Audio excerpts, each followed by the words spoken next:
સર્ગ 80મો ભૂત પંચક વિલાસ। આ 80માં સર્ગમાં રાજા ચુડાલાના વાક્યોનો અર્થ નહીં સમજવાથી તેનું અસંબદ્ધપણું જ બતાવશે તે વાત અને આકાશ ગમનાદિક સિદ્ધિઓનું બીજ એ કહેવામાં આવશે। વશિષ્ઠ બોલ્યા, ઉપરના કારણો બતાવી આ પ્રમાણે આત્મામાં આનંદ લેતી તે શ્રેષ્ઠ રાણીની વાણીનો અર્થ સમજ્યા વિના રાજાએ હસીને આ પ્રમાણે કહ્યું। શિખીધ્વજ બોલ્યા, હે સુંદરી, તારું બોલવું સંબંધ વગરનું છે। તું હજી કાચી બુદ્ધિની છે। હે રાજપુત્રી, તું રાજવૈભવમાં આનંદ પામતી હોય તો રાજલીલાઓ વડે રમીને આનંદ પામ। આ જે કાંઈ પ્રત્યક્ષ દેખાય છે તેને ત્યજી દઈને નિરાકાર પદમાં આરામ લેવો સંભવે નહીં, કારણ કે તે તો ખાલી શૂન્ય જ છે। ભોગો નહીં ભોગવાયા છતાં પણ હું સંતુષ્ટ જ રહું છું એમ સમજીને ક્રોધ કર્યાની પેઠે આસન શયન આદિ જે ત્યજી દે એ તે શી રીતે શોભે? પોતે ભોગ ભોગવવા તથા મિત્ર આદિને ભોગવવાના એ વગેરે મૂકી દઈને દ્રવ્ય આદિ તેના સાધનોને પણ છોડી દઈ પોતે એકલો જ પિશાચની પેઠે શૂન્ય આકાશમાં ચિદાકાશમાં જે રમે તે શી રીતે શોભે? ખાવું પીવું પહેરવું સૂવું વગેરે સર્વ ત્યજી દઈને કેમ જાણે માત્ર ક્રોધથી જ હોય તેમ કેવળ ધૈર્યના બળથી જ ટાઢું ઊનું ભૂખ તરસ આદિને સહન કરી પોતાના આત્મા વડે જે એકલો સ્વરૂપમાં જ મગ્ન રહે છે તે શી રીતે શોભે? હું દેહ નથી પણ તેનાથી અનેરો ચૈતન્યરૂપ છું। આરોપિત દ્રષ્ટિથી હું કાંઈ પણ નથી ને અધિષ્ઠાન દ્રષ્ટિથી હું સર્વરૂપ છું એવું જે અર્થ વિનાનું બોલ્યા કરે તે શી રીતે શોભે? મારી દ્રષ્ટિમાં જે કાંઈ મન ઇન્દ્રિયોથી દેખાય છે તે ખરું જોતા કાંઈ જ નથી, પણ જે મન વાણી વગેરેથી અગોચર છે તે સત્ય અધિષ્ઠાન ચૈતન્યને હું અનુભવું છું। તે સત્ય અધિષ્ઠાન ચૈતન્યને હું અનુભવું છું એવો તું જે મિથ્યા બકવાદ કરે છે તે શી રીતે શોભે? માટે હે સુંદરી, હે વિલાસિની, તું હજી બાળ મૂઢ અને ચંચળ છે, તેથી અનેક જાતના મર્મ ભાષણોના વિલાસથી હું ક્રીડા કરું છું અને તું પણ ક્રીડા કર। એ પ્રમાણે શિખીધ્વજ રાજા પોતાની પ્રિયાની હાસ્યપૂર્વક મશ્કરી કરીને મધ્યાહન સમયના સ્નાન માટે ઊભો થયો અને અંતઃપુરમાંથી બહાર નીકળ્યો। અહો, દુઃખની વાત છે કે આત્મભાન થયું ન હોવાથી રાજા મારા વચનોનો અર્થ સમજ્યા નહીં એમ મનમાં આવવાથી ખેદ પામીને ચુડાલા પોતાના કાર્યોમાં પાછી લાગી ગઈ। હે રામચંદ્રજી, એ પ્રમાણે જુદો જુદો મત ધરાવતા એ બંને સ્ત્રી પુરુષોનો અનેક પ્રકારની રાજલીલાઓથી ઘણો સમય ચાલ્યો ગયો।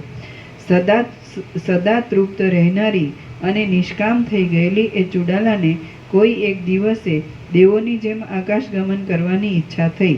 આકાશગમન નામની એ સિદ્ધિ મેળવવા માટે એ રાજપુત્રી સર્વ ભોગોનો ત્યાગ કરીને નિર્જન દેશમાં આવી।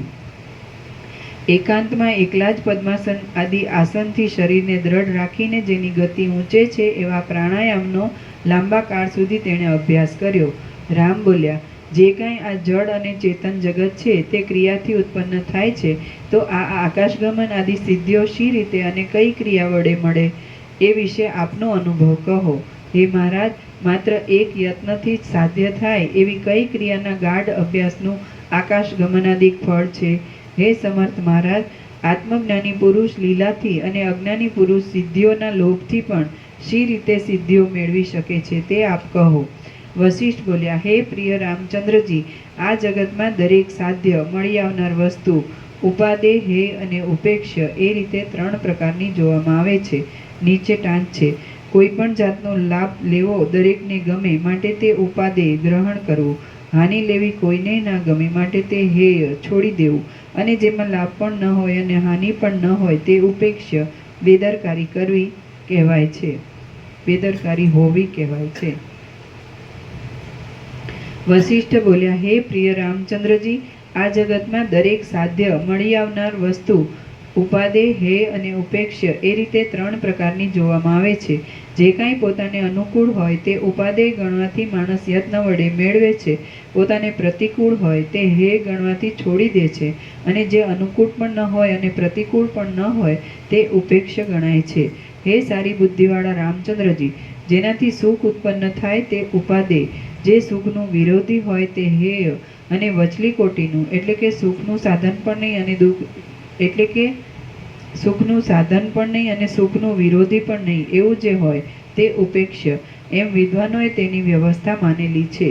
વિવેકી, જ્ઞાનવાન અને બુદ્ધિમાન તત્વજ્ઞ પુરુષની દ્રષ્ટિમાં આ સર્વ જગત આત્મમય હોવાથી ઉપરના ત્રણમાંનો એકેય પક્ષ સંભવતો નથી, પરંતુ કોઈ વખત ફક્ત લીલાથી આત્મજ્ઞ પુરુષ જગતને ઉપેક્ષ્ય તરીકે ગણીને તે તરફ જુએ છે, અને કોઈક સમય તે રજ્જુમાં સર્પની પેઠે અધ્યસ્ત ભ્રાંતિથી ઉઠેલું હોવાથી તે તરફ દ્રષ્ટિ પણ રાખતા નથી. આ જગત બોધવાન પુરુષની દ્રષ્ટિમાં ઉપેક્ષ્ય, મૂઢ પુરુષની દ્રષ્ટિમાં ઉપાદેય અને તીવ્ર વૈરાગ્યવાન પુરુષની દ્રષ્ટિમાં હેય ગણાય છે. હવે સિદ્ધિઓ શી રીતે મળે છે તેનો હું ક્રમ કહું છું તે સાંભળો. દેશ, કાળ, દ્રવ્ય અને ક્રિયા એ સાધનોથી સર્વ સિદ્ધિઓ મેળવી શકાય છે. વસંત ઋતુ જેમ ભૂતળને લીલુંછમ બનાવી દે છે, તેમ એ સર્વ સિદ્ધિઓ માણસના મનને ઉત્સાહવાળું બનાવે છે. હે સુશીલ રામચંદ્રજી, સિદ્ધિ આદિક મેળવવાના દેશકાળ આદિ 4 સાધનોમાં પણ ક્રિયા એ મુખ્ય સાધન છે, કેમ કે સઘળા ક્રમો ક્રિયાને આધારે જ હોય છે. આકાશગમનાદિક સિદ્ધિઓને માટે સિદ્ધિ ગુટિકા, સિદ્ધાંજન, સિદ્ધિ ખડગ, સિદ્ધ પાદુકા ઇત્યાદિ ક્રિયાનો ક્રમ તંત્ર ગ્રંથોમાં બતાવ્યો છે, પરંતુ તેનું અહીં વર્ણન કરવું તે અજ્ઞાનથી શ્રોતાજનોના મનને લોભમાં નાખી તેમાં જ પ્રવૃત્તિ કરાવી દે તેવા હેતુથી દોષરૂપ છે, અને એ વિષયનો વિસ્તાર તમને પણ આ ચાલતા પ્રસંગમાં વિઘ્નરૂપ છે, તેથી અહીં કહેવાને યોગ્ય નથી. વળી એ સિદ્ધિઓ માટે મણિ, મંત્ર, તપ, ઔષધ ઇત્યાદિ ક્રિયાના ક્રમ પણ અનેક જોવામાં આવે છે, પરંતુ તેનો પણ વિસ્તાર કરવો એ ચાલતા પ્રસંગમાં વિઘ્નરૂપ છે. હે કૃતાર્થ રામચંદ્રજી, શૈલ અને મેરુ પર્વત આદિ સિદ્ધ દેશોમાં નિવાસ કરવાથી પણ સિદ્ધિ મળે છે, પણ એ સઘળો વિસ્તાર ચાલતા પ્રસંગમાં વિઘ્નરૂપ જ છે. માટે શિખીધ્વજ રાજાની કથાના ચાલતા પ્રસંગમાં આવેલા સિદ્ધિ આપનાર પ્રાણાદિ પવન પ્રાણાયામના અભ્યાસની ક્રિયા હું કહું છું તે સાંભળો. સાધ્ય સંબંધી અને સાધન સંબંધી સર્વ માનસિક વાસનાઓ ત્યજી દે સિદ્ધાસનાદિક આસન વગેરે યોગશાસ્ત્રોમાં કહેલા નિયમોથી ગુદાદિ દ્વારને સંકુચિત કરીને ભોજન, આસન આદિની શુદ્ધિ વડે શુભ શાસ્ત્રોના ભાવનો ખૂબ જ વિચાર કરી સદાચારથી, સત્સંગથી, દ્રઢ અભ્યાસથી, કોપ, લોભ ઇત્યાદિ ત્યજી દેવાથી, ભોગોનો ત્યાગ કરવાથી, પૂરક, કુંભક અને રેચક પ્રાણાયામનો અત્યંત અભ્યાસ કરવાથી યોગીના પ્રાણાદિક સર્વ વાયુઓ તેના તાબામાં આવી જાય છે, અને હે સદાચારી રામચંદ્રજી, રાજાને જેમ સર્વ નોકરો અધીન રહે છે, તેમ એ યોગી પુરુષને સર્વ પ્રાણાદિક પવનો સ્વાધીન થઈ જાય છે. હે રામચંદ્રજી, રાજ્યથી તે મોક્ષ સુધી સર્વ સિદ્ધિઓ દેહમાં રહેલા પ્રાણવાયુને અધીન છે, તેથી સર્વ યોગ્ય અધિકારીથી મેળવી શકાય છે. એ પ્રાણની ગતિ નાડીઓ દ્વારા થાય છે. સર્વ નાડીઓનું મૂળ સુષુમ્ના નાડી છે, તેમાંથી શાખાઓની જેમ 100 નાડીઓ નીકળે છે અને સર્વ મર્મસ્થાનોમાં રહેલી છે. તે નાડી જળમાં પડતા ભમરાના જેવી ઓમના અડધા ભાગ જેવી ગોળ છે, તેને આંતરડા વીંટીને રહ્યા છે, માટે તે આંત્ર નાડી ગણાય છે. તે નાડી દેવ, અસુર, મનુષ્ય, મૃગ, મગરમચ્છ તથા પક્ષી આદિમાં અને કીટથી માંડી બ્રહ્મા પર્યંત સર્વ પ્રાણીઓમાં રહે છે. ટાઢથી પીડાઈ ગૂંચળું વળી સૂતેલા સર્પના દેહની પેઠે ગૂંચળું વળી રહેલી ધોળી પ્રલયકાળના અગ્નિથી જેનો વચલો ભાગ વળી ગયો હોય એવા ઝરતા ચંદ્રના જેવી ગોળ આકારવાળી મૂલાધારથી માંડી ભ્રુકુટીના મધ્યભાગ સુધી તમામ છિદ્રોમાં પરોવાયેલી એવી એ નાડી અંદર મનોવૃત્તિ વડે અને બહાર પ્રાણાદિક વડે ચંચળ રહે છે. એ નાડીના કેળના ગર્ભ જેવા કોમળ અંદરના ભાગમાં વીણાના વેગ જેવી અસ્ફુટ ગતિવાળી જે પરમ ચૈતન્ય શક્તિ સ્ફુરે છે, એ કડાના જેવા ગોળ આકારવાળી ચૈતન્ય શક્તિ કુંડલી એવા નામથી ઓળખાય છે. સર્વ પ્રાણી માત્રની એ પરમ શક્તિ છે, અને પ્રાણ, ઇન્દ્રિયો ઇત્યાદિ સર્વ શક્તિઓને સત્તા, પ્રેરણા, પ્રવૃત્તિ વગેરેથી એ જ વેગ આપે છે. છંછેડાયેલી સાપણ જેમ ફેણ ઊંચી રાખે, તેમ આ કુંડલી શ્વાસોચ્છ્વાસની ક્રિયા ચાલુ રહેવાથી ઊંચી ડોક રાખીને રહે છે. જ્યારે પ્રાણવાયુ હૃદયમાં કુંડલિનીના સ્થાનમાં પહોંચે છે, ત્યારે જે અપંચીકૃત ભૂત અને તન્માત્રાઓનું બનેલું છે, તેમાં પ્રતિબિંબ રૂપે રહેલું જીવ ચૈતન્ય સ્મૃતિ, સંકલ્પ, નિશ્ચય, અભિમાન, રાગ આદિ અનેક વૃત્તિઓ રૂપે ઉદય પામે છે. જેમ ભ્રમરી કમળના વનમાં ભટક્યા કરે, તેમ આ કુંડળી રૂપાદિ વિષયોનો મધુર સ્પર્શ થવાથી દેહમાં સ્ફુર્યા કરે છે, અને તે રીતે તેને વિષયોની પ્રાપ્તિ તેમજ તેનું ફળ મળ્યા કરે છે.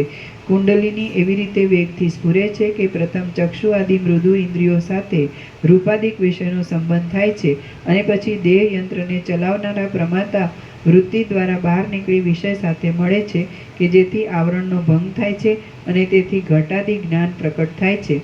હૃદયકોશ સાથે સંબંધ રાખનાર સર્વ નાડીઓ એ કુંડલીની સાથે જ બંધાયેલી છે અને જેમ નદીઓ છેવટે મહાસમુદ્રમાં મળી જાય છે તેમ એ સર્વ નાડીઓ છેવટે કુંડલિનીમાં મળી જાય છે.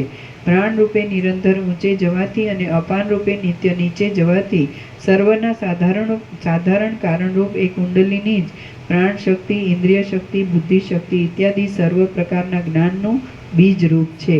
રામ બોલ્યા, કલ્પથી માંડીને સૃષ્ટિ પર્યંત સર્વ મર્યાદા માપ રહિત જ્ઞાન સ્વરૂપ ચૈતન્ય છે તો પછી કુંડલિની કોષની જુદી રચનાની શી જરૂર છે?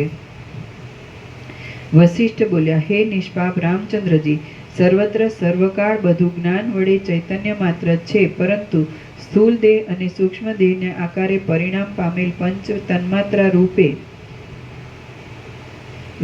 જ કરેક્શન છે.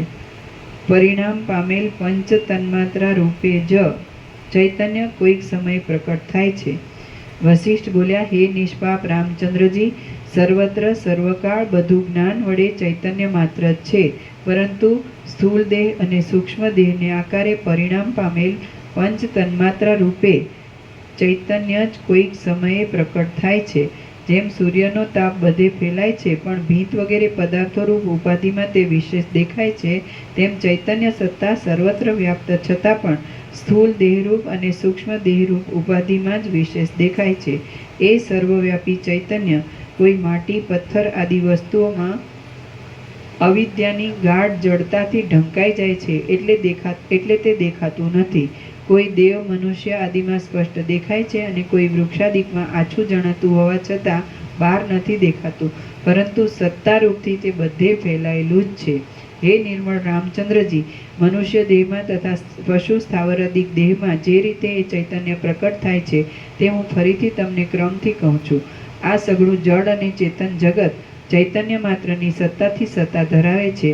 તે સર્વ ધર્મોથી શૂન્ય, આકાશના જેવું અસંગ, સર્વવ્યાપક, પરમ સૂક્ષ્મ અને પરબ્રહ્મ રૂપ જ છે. ચૈતન્ય માત્ર, સત્તારૂપ, નિર્વિકાર અને નિર્દોષ એ અધિષ્ઠાન ચૈતન્ય જ કોઈક ઠેકાણે આકાશાદિ ભૂત સૂક્ષ્મોના અધ્યાસ વડે પંચ તન્માત્રા રૂપ બને છે અને એ જ પંચ તન્માત્રાથી પ્રાણ, મન, બુદ્ધિ, જ્ઞાનેન્દ્રિય અને કર્મેન્દ્રિય એમ 5 પ્રકારે કલ્પાયેલા લિંગ શરીરમાં પોતાનું પ્રતિબિંબ પાડે છે. અને જેમ એક દીવામાંથી 100 દીવા થઈ શકે છે તેમ માયાથી અધ્યાસ વડે જન્માદિ વિકાર દ્વૈત ભાવને પામીને તે અનેક જીવરૂપ બની જાય છે. પણ વસ્તુતઃ તમારા ચૈતન્ય સ્વરૂપનો જ એ સઘળો વિવર છે. કેટલાક પંચકો, પ્રાણાદિ પંચકથી બનેલા લિંગ શરીરો, સત્તા માત્રથી સ્ફુરેલા દેવ, મનુષ્ય આદિ આકારની વાસનાને અનુસરનારા સંકલ્પ વડે દેવ મનુષ્યાદિક દેહ ભાવને, કેટલાક પક્ષી આદિ દેહ ભાવને, કેટલાક ધંતુરો આદિ જળ દેહ ભાવને, કેટલાક દેશાદિ ભાવને અને કેટલાક દ્રવ્યાદિ ભાવને પ્રાપ્ત થાય છે. હે રામચંદ્રજી, એ પ્રમાણે પંચકની સ્ફૂર્તિથી જ આ જગતની પ્રતીતિ થાય છે એમ નિશ્ચય છે અને સર્વ ઠેકાણે ચૈતન્ય સત્તા જ વ્યાપી રહેલી છે. મનુષ્ય દેહાદિકમાં ચૈતન્યના પ્રતિબિંબોને લેવાની શક્તિ પ્રાણ, મન, બુદ્ધિ, જ્ઞાનેન્દ્રિય અને કર્મેન્દ્રિય એ પંચક વડે બનેલા લિંગ શરીરમાં હોવાથી તેને ચેતન સંજ્ઞા કહે છે. કોઈ પક્ષી આદિ શરીરમાં લિંગ દેહનું અને સ્થૂળ દેહનું સમાનપણું હોવાથી તે જડ ચેતન કહેવાય છે. અને ધંતુરો આદિ જડ લિંગ શરીર જડમાં લિંગ શરીર ઢંકાયેલું રહેવાથી તેમાં ચેતન લાગતું નથી, માટે તે જડ સંજ્ઞાથી ઓળખાય છે. જેમ સમુદ્ર કોઈ સ્થળે સ્થળના જેવો સ્થિર અને કોઈ ઠેકાણે લહેરોથી ચંચળ જેવો દેખાય છે, તેમ ચૈતન્ય સત્તા લિંગ દેહોમાં કોઈ ઠેકાણે જડ રૂપે અને કોઈ ઠેકાણે ચેતન રૂપે પ્રતીત થાય છે. જેમ સમુદ્રનું ક્યાંય સ્થિર રહેવાથી અને ક્યાંય ચંચળ રહેવાથી સમુદ્રપણું જતું રહે છે કે નથી જ જતું, જેમ સમુદ્રનું ક્યાંય સ્થિર રહેવાથી અને ક્યાંય ચંચળ રહેવાથી સમુદ્રપણું જતું રહે છે કે નથી જ જતું, તેમ એ ચૈતન્યમાં સૂર, નર, પક્ષી આદિ અનેક વિકલ્પો રહ્યા છતાં પણ એ નિર્લેપ ચૈતન્ય સદા સર્વદા નાશ રહિત જ છે. જળ, ચેતન આદિ વિભાગ તો આત્મામાં પ્રાણાદિ પંચકથી થયેલ લિંગ દેહ વડે જ કલ્પાયેલ છે. હે નિર્દોષ રામચંદ્રજી, દેહાદિ આકાર રૂપે પરિણામ પામેલું લિંગ શરીર મનુષ્યાદિ દેહમાં સ્ફૂર્તિ ચૈતન્ય વડે ચેતન સંજ્ઞાવાળું છે. પથ્થર આદિમાં ચેતન સત્તા પ્રતીત નહીં થવાથી તે જડ કહેવાય છે, અને જડ શરીરમાં અંદર ચેતન હોવા છતાં બહારના પવનાદિ વડે હલનચલન થાય છે.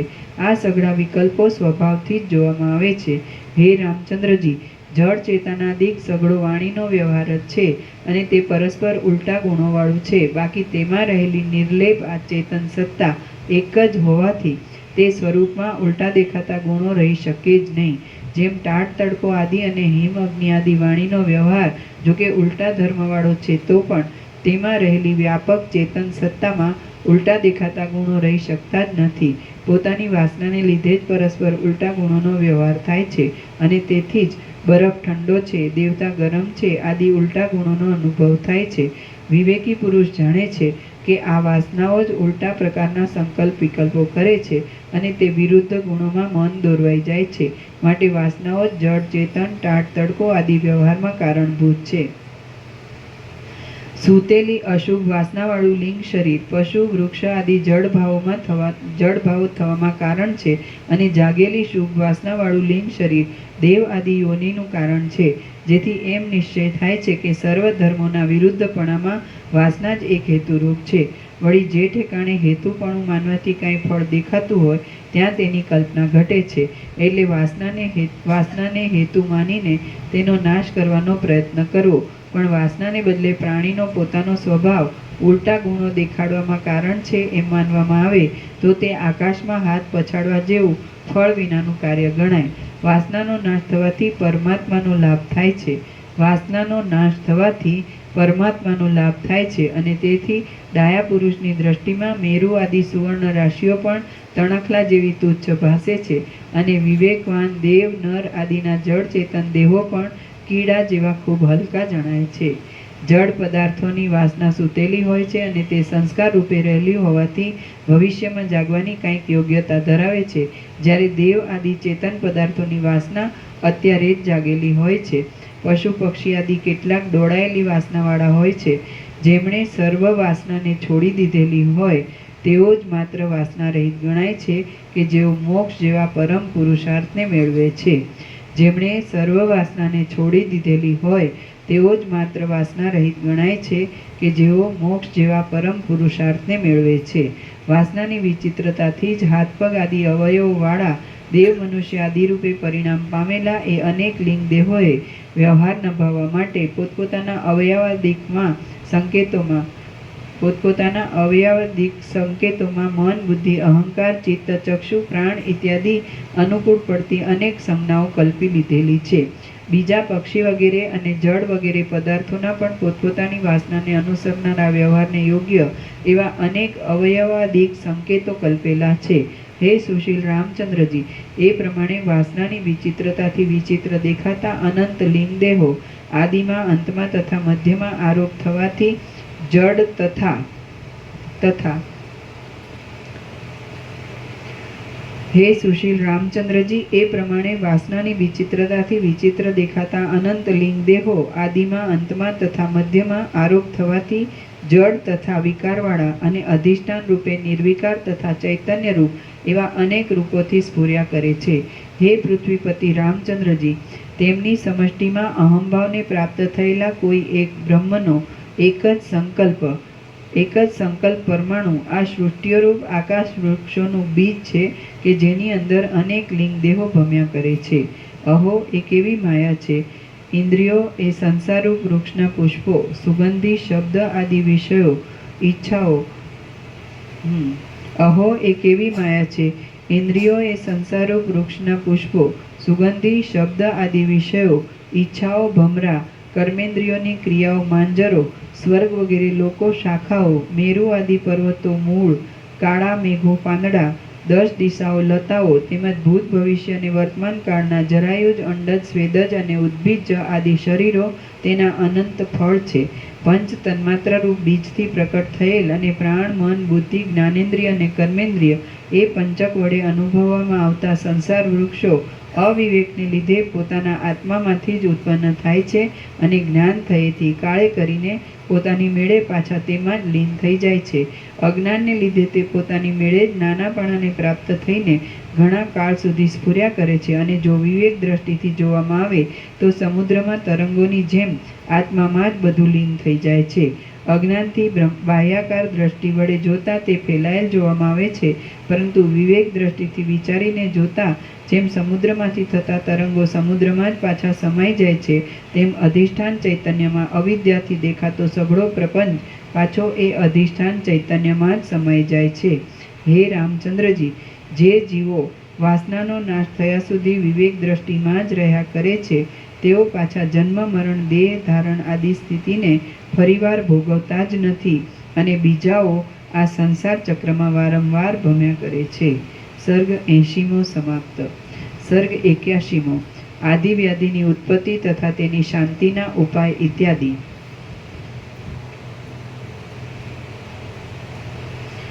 આ 81મા સર્ગમાં કુંડલિનીના પ્રસંગથી રોગોની ઉત્પત્તિ થવાના તથા શાંતિ થવાના ક્રમો અને સિદ્ધિઓ તથા સિદ્ધ દર્શન આદિના ઉપાયો એ વગેરે કહેવામાં આવશે. વશિષ્ઠ બોલ્યા, આ સ્થૂળ દેહની અંદર મૂલાધારમાં રહેલ કુંડલિની વિશે લિંગ શરીરના ઉપાદાન રૂપ ભૂત સૂક્ષ્મ પ્રથમ પ્રાણ પવન રૂપે નિરંતર સ્ફુર્યા કરે છે. અંદર પ્રાણ રૂપે સ્ફુરેલી કુંડલીની શક્તિ સ્પંદ સ્પર્શ સંવેદ કલા એવા નામો વડે અનેક રીતે કહેવામાં આવે છે. કલ્પના કરવાને લીધે તે કલા કહેવાય છે. ચેતનપણાથી ચિત્ત કહેવાય છે. જીવનપણાને લીધે જીવ કહેવાય છે. મનન કરવાથી તે મન રૂપે કહી શકાય છે. સંકલ્પ કરવાથી તે સંકલ્પ રૂપે કહેવામાં આવે છે. નિશ્ચય કરવાથી તે બુદ્ધિ નામથી ઓળખાય છે અને અહંભાવ થવાથી તે અહંકાર કહેવાય છે. એ સર્વોત્તમ કુંડલિની નામની જીવ શક્તિ સર્વદા દેહમાં રહે છે અને પૂર્યષ્ટક એવા નામથી પણ તે ઓળખાય છે. એ કુંડલિની નિરંતર અપાન વાયુ રૂપે નીચે રહે છે, સમાન વાયુ રૂપે નાભીમાં રહે છે અને ઉદાન વાયુ રૂપે ઉપરના કંઠાદી પ્રદેશમાં રહે છે. નીચે અપાન વાયુ રૂપે અને ઉપર ઉદાન વાયુ રૂપે રહેવાથી વચમાં તે બંનેનું પોતાને ખેંચાણ થયા છતાં પણ પોતે નિરંતર નિશ્ચળ બળવાન અને સ્વસ્થ જ રહે છે. જો એ જીવ સંવિત સમાન વાયુ વડે યત્નથી ન ધારણ કરી શકાય અને અપાન વાયુ વડે સર્વ યત્નથી નીચેની તરફ ખેંચાય તો તે નીચે જાય છે અને અધોમાર્ગ દ્વારા બળાત્કારથી બહાર નીકળી જતા માણસ મરણને શરણ થાય છે. તેમજ જો યુક્તિથી ન ધારણ થઈ શકતા પૂરો યત્ન કરી ઉદાન વાયુ વડે ખેંચાઈ ઉપર ચડી જાય તો પણ તે બળાત્કારથી બહાર નીકળી જતા પુરુષ મૃત્યુવશ થાય છે. ઉર્ધ્વ ભાગ તરફ અને અધોભાગ તરફ જવું આવું ત્યજી દઈને સર્વથા એ કુંડલીની દેહને વિશે સમાન વૃત્તિ વડે જ રહે તો અંદર પવનનું રોકાણ થવાથી પ્રાણાયામ વડે મનુષ્યનો જે કોઈ રોગ હોય તે સર્વનાશ પામે છે. 100 નાડીઓ શરીરમાં મુખ્ય ગણાય છે અને બાકીની બીજી નાડીઓ સામાન્ય ગણાય છે. સામાન્ય નાડીમાં કફ પિત્તાદી દોષ વધી જવાથી તેમાં અન્નરસ પહોંચાડનારી પ્રાણ શક્તિનો વ્યાપાર બંધ પડી જાય તો સામાન્ય રોગ થાય છે અને મુખ્ય નાડીમાં જો વ્યાપાર બંધ પડી જાય તો મોટા રોગો થાય છે. રામ બોલ્યા, હે મુનિઓમાં શ્રેષ્ઠ ગુરુ મહારાજ, શરીરમાં આધિઓ અને વ્યાધિઓ શી રીતે ઉત્પન્ન થાય છે અને તેનો નાશ કેવી રીતે થાય તે આપ મને બરાબર કહો. વશિષ્ઠ બોલ્યા, આધિ અને વ્યાધિ એ બંને દુઃખનું કારણ છે. દવાઓ કરવાથી તે સમય પૂરતું સુખ મળે છે અને જ્ઞાન વડે અજ્ઞાનની આત્યંતિક નિવૃત્તિ થાય તો તે મોક્ષ કહેવાય છે. કરેક્શન. જ્ઞાન વડે અજ્ઞાનની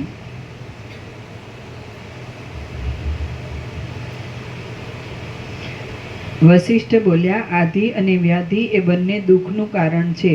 દવાઓ કરવાથી તે સમય પૂરતું સુખ મળે છે અને જ્ઞાન વડે અજ્ઞાનની આત્યંતિક નિવૃત્તિ થાય તો તે મોક્ષ કહેવાય છે. આધિ અને વ્યાધિ એ બંને કોઈ વખત એકબીજાના નિમિત્ત રૂપ થઈ શરીરમાં ક્રમે કરીને થાય છે.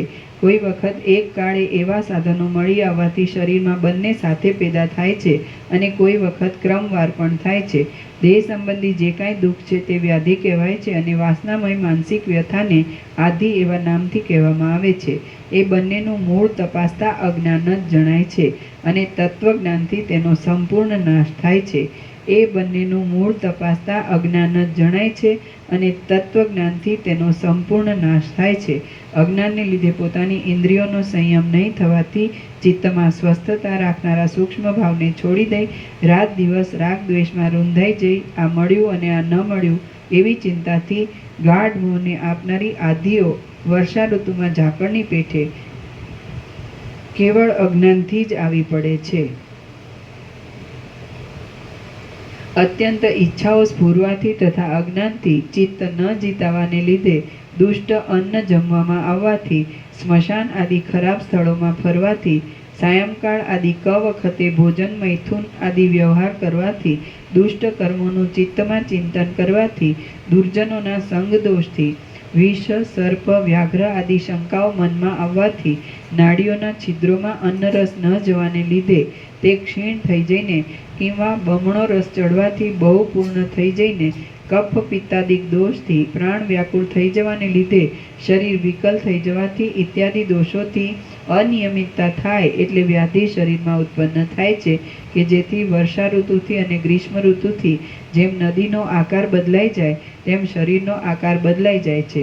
પૂર્વજન્મની હોય કે આ જન્મની હોય, શુભ હોય કે અશુભ હોય, પરંતુ જે બુદ્ધિ બળવાળી હોય તે તેવા આદિવ્યાધિના ક્રમ તરફ મનુષ્યને લઈ જાય છે. પંચભૂતથી બનેલા આ સ્થૂળ દેહમાં અને લિંગ દેહમાં એ રીતે આધિઓ અને વ્યાધિઓ ઉત્પન્ન થાય છે. હે રઘુકુળને શોભાવનાર રામચંદ્રજી, એ આધિઓ અને વ્યાધિઓ શી રીતે નાશ પામે તે વિશે હું કહું છું તે સાંભળો. વ્યાધિ બે પ્રકારનો છે, એક સામાન્ય અને બીજો દ્રઢતર. ભૂખ તરસ અને સ્ત્રી પુત્રાદિની ઈચ્છા વગેરેથી થયેલો વ્યાધિ સામાન્ય ગણાય છે અને જન્માદિ વિકાર આપનાર વાસનામય વ્યાધિ દ્રઢતર કહેવાય છે. અન્નપાન અને સ્ત્રી પુત્રાદિક ઈચ્છિત વસ્તુ મળી જવાથી વ્યાવહારિક સામાન્ય વ્યાધિ નાશ પામે છે.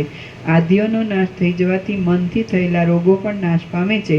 પરંતુ હે રામચંદ્રજી, જેમ રજ્જુમાં અજ્ઞાનથી થયેલી સર્પની ભ્રાંતિ રજ્જુનું ખરું જ્ઞાન થયા વિના મળતી જ નથી, તેમ આત્મજ્ઞાન થયા વિના દ્રઢતર જન્મ મરણાદિ આપનારો વાસનામય વ્યાધિ મળતો જ નથી. પરંતુ હે રામચંદ્રજી, જેમ રજ્જુમાં અજ્ઞાનથી થયેલી સર્પની ભ્રાંતિ રજ્જુનું ખરું જ્ઞાન થયા વિના મળતી જ નથી, તેમ આત્મજ્ઞાન થયા વિના દ્રઢતર જન્મ મરણાદિ આપનારો વાસનામય વ્યાધિ મળતો જ નથી. વર્ષા ઋતુની નદી કિનારાના સર્વ વૃક્ષોને જેમ ઉખેડી નાખે છે, તેમ જો દ્રઢતર જન્મ મરણાદિ વ્યાધિનો ક્ષય થાય તો તે સર્વ આદિ વ્યાધિઓને મૂળમાંથી ઉખેડી નાખે છે. જે વ્યાધિઓ આધિ વિના ઉત્પન્ન થાય છે તે તો વૈદકમાં કહેલા ઔષધ અને મંત્ર આદિના શુભ ક્રમોથી અથવા વૃદ્ધ પરંપરાના ઉપાયોથી દૂર થાય છે. લોલાર્ક આદિ તીર્થોમાં સ્નાન વિધિ, મંત્ર, ઔષધ આદિ ઉપાયો અને લોકમાં ચાલતા વૃદ્ધ પરંપરાના ઉપાયો તથા વૈદક શાસ્ત્રો એ બધું તમે સારી રીતે જાણો છો. એ વિશે તમને બીજું શું કહેવાનું છે? કશું નથી. રામ બોલ્યા, આદિથી વ્યાધિ શી રીતે ઉત્પન્ન થાય છે અને તે પાછી ઔષધાદિક દ્રવ્યથી કે મંત્ર પુણ્યાદિક બીજી યુક્તિથી શી રીતે નિવૃત્તિ પામે છે તે કહો. વશિષ્ઠ બોલ્યા, ચિત્ત આદિ વડે પીડાયાથી શરીરમાં ક્ષોભ થાય છે. ભૂલો પડેલો મનુષ્ય જેમ પાસે રહેલા માર્ગને પણ નથી દેખતો અને તે ન દેખાયાથી અવળે માર્ગે ચાલ્યો જાય છે, અને જેમ શસ્ત્રથી વિંધાયેલ હરણ સીધા માર્ગને છોડી દઈ આડે અવળે માર્ગે નાસવા માંડે છે, તેમ શરીરમાં ક્ષોભ થવાથી પ્રાણાદિ પવનો પોતાના સમાન ભાવને છોડી આડે અવળે માર્ગે ગમે તેમ ગતિ કરવા માંડે છે અને નદીમાં હાથી પડવાથી જેમ તેનું પાણી ઉછળે છે, રાજાની અવ્યવસ્થાથી વર્ણાશ્રમોના ક્રમો જેમ અસ્તવ્યસ્ત થઈ જાય છે, તેમ પ્રાણની ગતિ આડી અવળી થવાથી સઘળી નાડીઓ કફ પિત્ત દોષોથી પુરાઈ જવાને લીધે વિષમતાને પામી જાય છે. પ્રાણો વડે દેહ ચોતરફ વિહવળ થઈ જવાથી નદીઓની પેઠે કેટલીક નાડીઓ અન્નરસથી પૂરી ભરાઈ જાય છે અને કેટલીક નાડીઓ તદ્દન ખાલી જ રહી જાય છે. પ્રાણની ગતિ બદલાઈ જવાથી કાં તો અન્નનો રસ ખરાબ જ થાય છે અથવા તો એ અન્ન નહીં પચવાને અજીર્ણ થાય છે, અથવા તો એ અન્ન નહીં પચવાથી અજીર્ણ થાય છે, કિંવા અન્ન રસ બહુ જ જીર્ણ થઈ જાય છે, સુકાઈ જાય છે અને તેથી શરીરમાં વિકાર થાય છે. જેમ નદીનો વેગ પોતાનું વલણ પૂર્ણ સમુદ્ર તરફ હોવાથી લાકડાને પૂર્વ દિશા તરફ લઈ જાય છે, તેમ પ્રાણવાયુઓ ખાધેલા અન્નને રસરૂપ બનાવી દઈ અંદર પોતપોતાના સ્થાનમાં પહોંચાડી દે છે. પરંતુ જે અન્ન પ્રાણવાયુના વિષમપણાથી શરીરના અંદરના ભાગમાં ક્યાંય રૂંધાઈ રહે છે તે સ્વાભાવિક રીતે કફ આદિ ધાતુઓને બગાડી વ્યાધિ ઉત્પન્ન કરે છે. ઉપર કહ્યા પ્રમાણે આદિ માનસિક પીડામાંથી વ્યાધિ રોગ ઉત્પન્ન થાય છે અને આદિ મટી જવાથી વ્યાધિ પણ નાશ પામે છે. હવે યંત્રોથી જે રીતે વ્યાધિ નાશ પામે છે તે ક્રમ કહું છું તે સાંભળો. જેમ સ્વભાવથી જ હરડે જુલાબ આપે છે તેમ ય ર લ વ ઇત્યાદિ મંત્રાત્મક વર્ણો તેવી શ્રદ્ધાવાળી ભાવનાઓથી તેવા કાર્યો કરી આપે છે. હે મહાત્મા રામચંદ્રજી, જેમ કસોટી પર ઘસાવાથી સુવર્ણ પોતાનું નિર્મળપણું પ્રકાશિત કરે છે તેમ શુદ્ધ અને પુણ્ય કર્મ કરવાથી તથા સત્પુરુષોની સેવાથી ચિત્ત નિર્મળ થઈ જાય છે. હે મહાત્મા રામચંદ્રજી, જેમ કસોટી પર ઘસાવાથી સુવર્ણ પોતાનું નિર્મળપણું પ્રકાશિત કરે છે તેમ શુદ્ધ અને પુણ્ય કર્મ કરવાથી તથા સત્પુરુષોની સેવાથી ચિત્ત નિર્મળ થઈ જાય છે. હે રામચંદ્રજી, પૂર્ણચંદ્રનો ઉદય થવાથી જેમ જગતમાં પ્રકાશ વધે છે તેમ ચિત્ત શુદ્ધ થવાથી શરીરમાં આનંદ વધવા માંડે છે. ચિત્ત શુદ્ધ રહેવાથી પ્રાણવાયુઓ પોતાના ક્રમ પ્રમાણે જ સંચાર કરે છે અને અન્નને બરાબર રસરૂપ કરી પચાવી દે છે જેથી વ્યાધિ નાશ પામે છે. એ પ્રમાણે આદિ તથા વ્યાધિના નાશનો તથા ઉત્પત્તિનો ક્રમ મેં તમને કહ્યો. હવે કુંડલિનીનો જ પ્રસંગ ચાલતો હોવાથી તે વિશે તમને હાલ જે ઉપયોગી છે તે કહું છું. જેમ સુગંધનો આશ્રય માંજર હોય છે તેમ લિંગ શરીર નામથી ઓળખાતા જીવની પ્રાણ એવા નામથી કહેવામાં આવતી કુંડલિની જ મુખ્ય આધારરૂપ છે. એ કુંડલિનીને પૂરક પ્રાણાયામના અભ્યાસથી કંઠકૂપથી નીચે રહેલી કુર્મ નાડીમાં લઈ જઈ તેમાં મનનો સંયમ કરી બરાબર રાખવામાં આવે છે તો શરીરનું ભારેપણું અને મેરુના જેવી સ્થિરતા પ્રાપ્ત થાય છે કે જેને ગરિમા નામની સિદ્ધિ કહે છે. પ્રાણને જ્યારે પૂરક પ્રાણાયામથી પૂર્ણ થયેલા દેહની અંદર મૂલાધારથી માંડી બ્રહ્મરંધ્ર સુધી ફેલાવી પ્રાણ નિરોધથી થતી ગરમીને તથા તેથી થતા શારીરિક તથા માનસિક શ્રમને સહન કરવાને એ કુંડલિનીને ઉર્ધ્વ ભાગમાં લઈ જવામાં આવે ત્યારે તે લાકડીની પેઠે લાંબી થઈ અને સરપેણીની પેઠે ઉતાવળી થઈ લતાની પેઠે કોમળ અને દેહમાં બંધાયેલ સર્વ નાડીઓને સાથે લઈ ઉર્ધ્વ ભાગમાં જાય છે. કૂવામાંથી ઊંચે ખેંચવામાં આવતો ચામડાનો કોષ પોતાની અંદર રહેલ પાણીને જેમ ઊંચે લઈ જાય છે તેમ નાડી દ્વારા પવન વગરના આકાશથી પૂર્ણ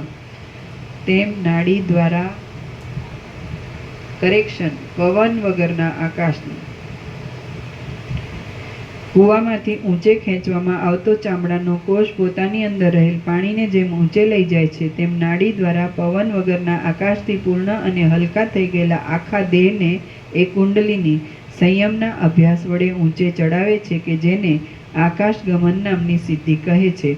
એ પ્રમાણે યોગશાસ્ત્રમાં કહેલા સંયમના અભ્યાસના વિલાસરૂપ અને આકાશગમનમાં ઉપયોગી એવા યોગ વડે યોગીઓ જેમ દીન પુરુષો પુરુષાર્થથી ઇન્દ્રપદને પહોંચે છે તેમ આકાશગમનાદિક ઉર્ધ્વ ગતિને પહોંચી જાય છે. નીચે ટાંચ છે.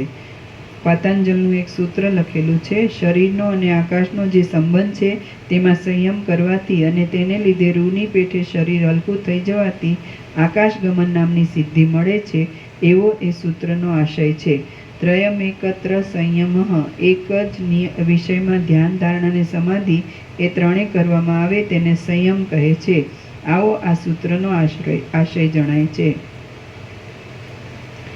બીજી નાડીઓમાં નહીં જવા દેતા ફક્ત સુષુમ્નામાં જ રેચક પ્રાણાયામ વડે પ્રાણનો પ્રવાહ ચાલુ રાખી કુંડલીની શક્તિને જ્યારે મસ્તકની અને કપાળની સંધિરૂપ કપાટની 12 આંગળ ઉપરના ભાગમાં રહેલ મૂર્ધ જ્યોતિમાં મુહૂર્ત પર્યંત સંયમપૂર્વક સ્થિર રાખવામાં આવે તો આકાશચારી સિદ્ધ પુરુષોનું દર્શન થાય છે. રામ બોલ્યા, અમારા જેવાની ઇન્દ્રિયો દિવ્ય ન હોવાથી ચક્ષુ આદિનો સંયોગ થતા છતાં પણ સિદ્ધોનું દર્શન થવું દુર્લભ છે. તો પછી ચક્ષુના તેજના સંબંધ વિના ફક્ત મૂર્ધ જ્યોતિમાં મસ્તક તથા કપાળની સંધિમાં રહેલા છિદ્રની અંદરની જ્યોતિમાં પ્રાણ ધારણ કરી રાખવાથી સિદ્ધોનું દર્શન શી રીતે થાય? વશિષ્ઠ બોલ્યા, હે મહાબાહુ રામચંદ્ર, વાયુરૂપ ઈચ્છા પ્રમાણે ગતિ કરનારા સિદ્ધ પુરુષો અજ્ઞાનને લીધે મલિન ભૂલોકવાસી પ્રાણીઓની ચક્ષુ આદિક ઇન્દ્રિયો વડે કે દિવ્ય ઉપાય વિના બીજા ઉપાય વડે જોવામાં આવતા નથી. યોગાભ્યાસ વડે સંસ્કાર પામેલા ચિત્તથી યોગાભ્યાસ વડે સંસ્કાર પામેલા ચિત્તથી બુદ્ધિરૂપી નેત્ર વડે પોતાનું ધારેલું ફળ આપનારા સિદ્ધ પુરુષો સ્વપ્નની પેઠે જોવામાં આવે છે. જેમ સ્વપ્ન જોવામાં આવે છે તેવી જ રીતે સિદ્ધોનું દર્શન પણ થાય છે. માત્ર એ બેમાં એટલો જ તફાવત છે કે સ્વપ્નમાં જોવામાં આવતો વ્યવહાર લાંબો કાળ રહેતો નથી અને સિદ્ધોના દર્શનમાં થયેલો વરદાન ફળ પ્રાપ્તિ આદિ વ્યવહાર ચિરસ્થાયી હોય છે. રેચક પ્રાણાયામના અભ્યાસના બળથી મુખથી બહાર છેટે 12 આંગણ પરિમાણના પ્રદેશમાં ચિરકાળ સુધી પ્રાણની સ્થિતિ રાખવામાં આવે તો પરકાયા પ્રવેશ થઈ શકે છે. રામ બોલ્યા, હે મહારાજ, સઘળું જગત માયામય હોવાથી કોઈ પણ પદાર્થ નિયત એક જ સ્થિતિમાં રહેતો નથી, તો પછી માત્ર એક સ્વભાવની જ અચળ સ્થિતિ કેમ રહે છે એ આપ કહો. આપ જેવા દયાળુ વક્તાઓ કુતર્ક ભર્યા પ્રશ્નો પૂછવાથી પણ ખેદ પામતા નથી. વશિષ્ઠ બોલ્યા, સૃષ્ટિના આરંભકાળમાં સત્ય સંકલ્પ પરમેશ્વરના સંકલ્પને અનુસરી વસ્તુની સ્વભાવ નામની જે શક્તિ સ્ફુરે છે તે છેવટ સુધી કાંઈ પણ ફેરફાર ન થતાં તેવી ને તેવી જ સ્થિતિમાં રહે છે, આવો નિશ્ચય છે. તો પણ હે પ્રિય રામચંદ્રજી, તત્વદ્રષ્ટિથી જોતા અવિદ્યા જેવી કોઈ વસ્તુ જ ન હોવાથી પદાર્થની સ્વભાવ નામની શક્તિ પણ ક્વચિત બદલાઈ જાય છે. જેમ કે ડાંગર શરદ ઋતુમાં થતી હોય છે, તો પણ દેશકાળના ભેદને લઈ વસંત ઋતુમાં પણ થતી જોવામાં આવે છે. જે કાંઈ નાના પ્રકારે આપણે જોઈએ છે તે સઘળું વસ્તુતઃ બ્રહ્મરૂપ જ છે. માત્ર વ્યવહારને માટે જ ઉપર જણાવ્યા પ્રમાણે તેમાં સઘળી કલ્પનાઓ કરવામાં આવી છે. જે કાંઈ નાના પ્રકારે આપણે જોઈએ છીએ તે સઘળું વસ્તુતઃ બ્રહ્મરૂપ જ છે. માત્ર વ્યવહારને માટે જ ઉપર જણાવ્યા પ્રમાણે તેમાં સઘળી કલ્પનાઓ કરવામાં આવી છે. રામ બોલ્યા, સૂક્ષ્મ છિદ્રાદિમાં ગતિ કરવા માટે શરીરનું ઝીણું અણુ કરવું હોય અથવા આકાશને પૂરવા માટે પોતાના શરીર વડે ઘણા ભાગમાં વ્યાપ્ત કરવા માટે શરીરને સ્થૂળ બનાવવું હોય તો તે યોગી લોક શી રીતે કરી શકે છે તે આપ કહો. વશિષ્ઠ બોલ્યા, જેમ લાકડું અને કરવતનો સંયોગ થવાથી લાકડાના 2 ભાગ થઈ જાય છે અને તે જ 2 ભાગને ઘસવાથી તેમાંથી અગ્નિ પ્રકટ થાય છે. નીચે ટાંચ છે. આવસથ્ય અગ્નિહોત્રાદિકમાં કુંડમાં અગ્નિ બુઝાઈ જાય તો અરણીના કાષ્ઠમાંથી જ સંઘર્ષ કરી અગ્નિ પ્રકટ કરવામાં આવે છે. આ વાત સર્વત્ર પ્રચલિત છે. વશિષ્ઠ બોલ્યા, જેમ લાકડું અને કરવતનો સંયોગ થવાથી લાકડાના 2 ભાગ થઈ જાય છે અને તે જ 2 ભાગને ઘસવાથી તેમાંથી અગ્નિ પ્રકટ થાય છે, તેમ પ્રાણ અને અપાનના પરસ્પર સંઘર્ષ થવાથી અગ્નિ જઠરાગ્નિ ઉત્પન્ન થાય છે. નીચેના ભાગમાં અને ઉપરના ભાગમાં સંબંધ રાખનાર પરસ્પર મળેલા મુખવાળો આમાશય અને પક્વાશય એવા નામથી કહેવામાં આવતો સ્થૂળ માંસપિંડ દેહયંત્રના જઠરના ભાગમાં છે. અને જેમ પાણીમાં રહેલું નેતરનું વન ઉપર પવનથી ને નીચે પાણીથી ડોલ્યા કરે છે, તેમ આ બંને માંસના આશયો કંપે છે. એ માંસપિંડના નીચેના ભાગમાં મૂલાધારમાં પોતાના સ્થાનમાં રહેલી અને સર્વની શોભારૂપ એ કુંડલીની પદ્મરાગમણીના પડમાં જેમ મોતીઓનું ગૂંચળું શોભે તેમ શોભે છે. જપકાળમાં ફેરવવામાં આવતી રુદ્રાક્ષાદિક ફળની માળાની જેમ તે નિરંતર પ્રાણને ઊંચે લઈ જવાથી અને અપાનને નીચે લઈ જવાથી કંપિત થઈ અવ્યક્ત શબ્દ કરે છે. અપાનને નીચે વચ્ચેનો શબ્દ ડિલીટ. જપકાળમાં ફેરવવામાં આવતી રુદ્રાક્ષાદિક ફળની માળાની જેમ તે નિરંતર પ્રાણને ઊંચે લઈ જવાથી અને અપાનને નીચે લઈ જવાથી કંપિત થઈ અવ્યક્ત શબ્દ કરે છે. અને લાકડી વાગવાથી જેમ સાપણ પોતાની ફણા ઊંચી કરે તેમ તે પણ ઊંચું મુખ કરે છે.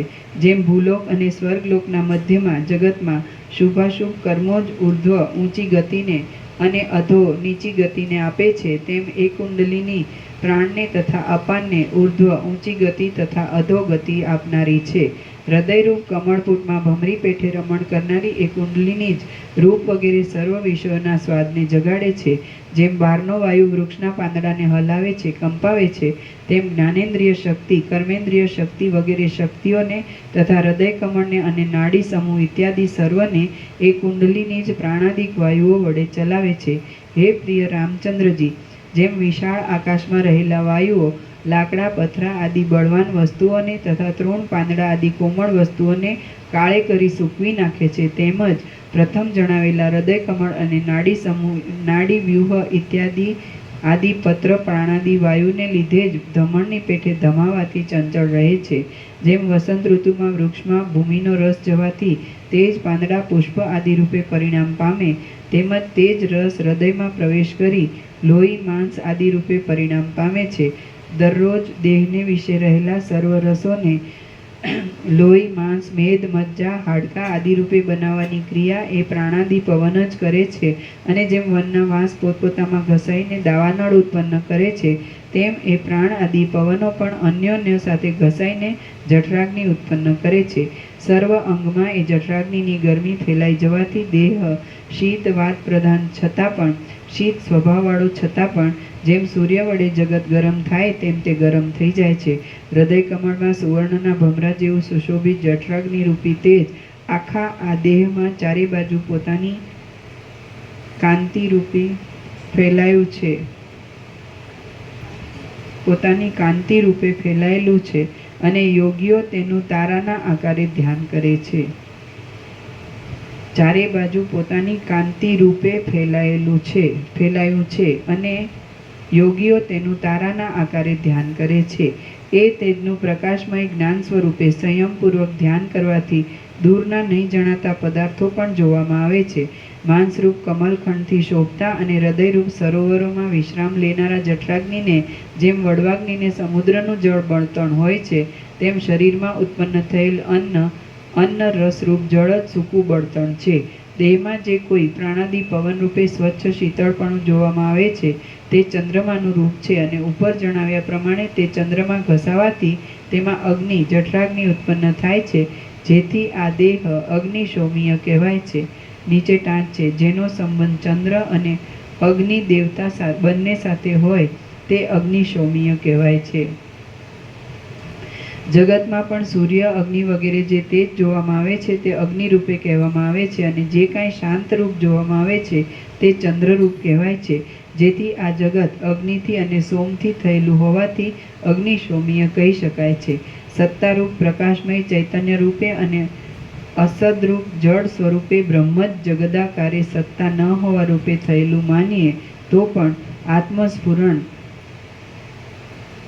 બાહ્યાર્થ જ્ઞાન અને સૂર્યાદિક જે કાંઈ સત્તારૂપ અને પ્રકાશમય છે તે અગ્નિ રૂપે કહેવામાં આવતું હોવાથી અને વિદ્વાનોના વિચાર પ્રમાણે જે કાંઈ જળરૂપ અસદરૂપ અને અંધકારમય અજ્ઞાન આદિ છે તે ચંદ્રરૂપ કહેવામાં આવતું હોવાથી બુદ્ધિમાન પુરુષની દ્રષ્ટિમાં જગતનું અગ્નિશોમીયપણું જ સિદ્ધ થાય છે.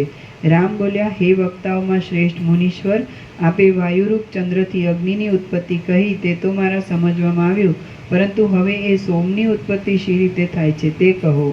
વશિષ્ઠ બોલ્યા, અગ્નિ અને સોમ બંને અન્યોન્ય કાર્યકારણ રૂપ છે અને એ બે એકબીજાના ખેંચાણથી પ્રકટ થાય છે. હે પ્રિય રામચંદ્રજી, એ બંનેનો જન્મ બીજ અને છોડની જેમ અને દિવસ અને રાત્રિની જેમ પરસ્પર એકબીજામાંથી થાય છે અને તેની સ્થિતિ છાયા અને તડકાની જેમ પરસ્પર ઉલટી છે.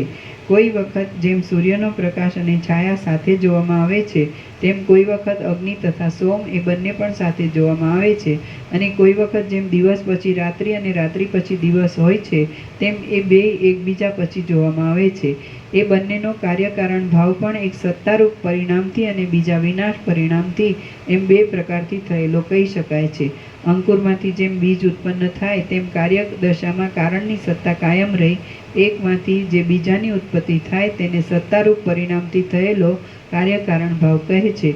દિવસમાં જેમ રાત્રિ થાય તેમ કાર્યદશામાં કારણની સત્તા નહીં રહેતા એકનો નાશ થઈ બીજાની જે ઉત્પત્તિ થાય તે વિનાશ પરિણામથી થયેલો કાર્યકારણ ભાવ કહેવાય છે. માટીમાંથી જે ક્રમે ઘડો ઉત્પન્ન થાય છે તે સ્થિતિ સત્તારૂપ પરિણામની છે. એ સત્તારૂપ પરિણામમાં પ્રત્યક્ષ પ્રમાણ સિવાય બીજા કશા પ્રમાણની જરૂર રહેતી નથી. દિવસમાંથી જે ક્રમે રાત્રિ ઉત્પન્ન થાય છે તે સ્થિતિ વિનાશ પરિણામની છે અને તેમાં એક વસ્તુમાં રાત્રિમાં રહેલો દિવસનો અભાવ જ મુખ્ય પ્રમાણરૂપ છે. માટી જળ છે એટલે તેને ચેતન ધર્મ નહીં હોવાથી ઘડો બનાવવાની ઈચ્છા થતી નથી, તેમજ રાત્રિને દિવસ બનાવતો નથી, કારણ કે પ્રકાશ દૂર થતાં જ દિવસ ચાલ્યો જાય છે. તે દિવસ રાત્રિને કેમ જ બનાવી શકે? માટે કાર્યકારણ ભાવ વિના જ સઘળું આપોઆપ ઉત્પન્ન થાય છે. એટલે પહેલાં કહેલા સત્તા પરિણામ કે વિનાશ પરિણામથી થયેલો કાર્યકારણ ભાવ સંભવતો નથી. આવી રીતે સ્વભાવવાદીઓ કાર્યકારણ ભાવનું ખંડન કરે છે તે યોગ્ય નથી, કારણ કે દરેક વસ્તુમાં કાર્યકારણ ભાવ પ્રત્યક્ષ નજરે આવવાથી પોતાના અનુભવમાં આવતા છતાં પણ તેઓ પોતાના મુખથી જ માત્ર નિષેધ કરે છે.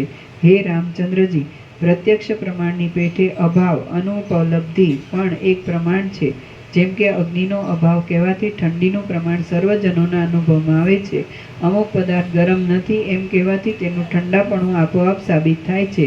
અગ્નિ ધુમાડારૂપ અંશથી વાદળા રૂપે બંધાઈ મેઘરૂપ થાય છે. એ વિષયમાં અગ્નિ સત્તારૂપ પરિણામથી સોમનું કારણ જણાય છે.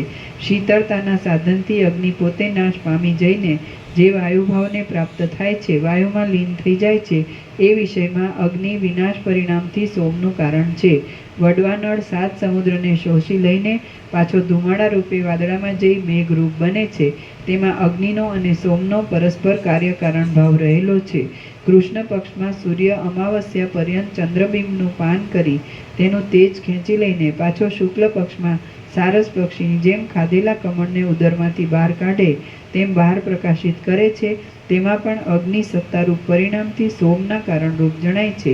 વસંત, ગ્રીષ્મ આદિ ઋતુઓમાં ઉષ્મા ગરમી રહિત વાયુ અમૃત જેવા ભૂમિના રસને ખેંચી પાછો વર્ષા ઋતુમાં વાદળા રૂપે ગાઢ બની જઈ વૃષ્ટિ વડે જગતરૂપ શરીરને પોષણ આપે છે. આ વિષયમાં અગ્નિ જ સત્તારૂપ પરિણામથી સોમનું કારણ ભાસે છે, અથવા સૂર્યના કિરણો વડે પૃથ્વીનું જળ ખેંચાયાથી તે કિરણોમાં તેનું રૂપ મળે છે. તેમાં જળ સોમ સત્તારૂપ પરિણામથી અગ્નિનું કારણ છે, અને સૂર્યના કિરણોરૂપ પરિણામ પામેલા તે જળમાં શીતપણાનો નાશ થઈ જઈને ગરમીને જે લીધે અગ્નિત્વ આવે છે, તેટલા અંશમાં જળ વિનાશ પરિણામથી અગ્નિનું ઉષ્ણતાનું કારણ જણાય છે.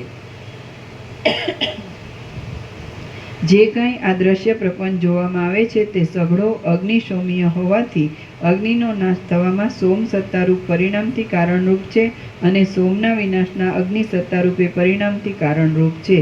જેમ દિવસ નાશ પામી અભાવ પરિણામથી રાત્રિ થાય છે, તેમ અગ્નિ નાશ પામી વિનાશ પરિણામથી સોમરૂપ થાય છે.